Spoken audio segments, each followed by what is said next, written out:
إنك تظلم حد أو تسيبه يظلمك أحسن لك تسيبه يظلمك.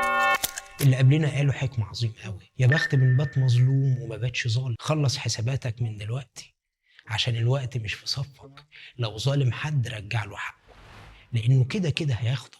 ربك ما بتضيعش عنده حقوق، بس لو خد حقه منك في الآخرة هتزعل قوي ومش هتلاقي اللي يرضيك، هتخيب زي ما ربنا سبحانه وتعالى قال. وخد بالك من حاجة مهمة: اوعى تظلم نفسك بحجة انك خايف تظلم حد، واوعى تيجي على نفسك عشان ما تجيش على غيرك. لو شايف انك في علاقة سامة ومؤذية ما تكملش.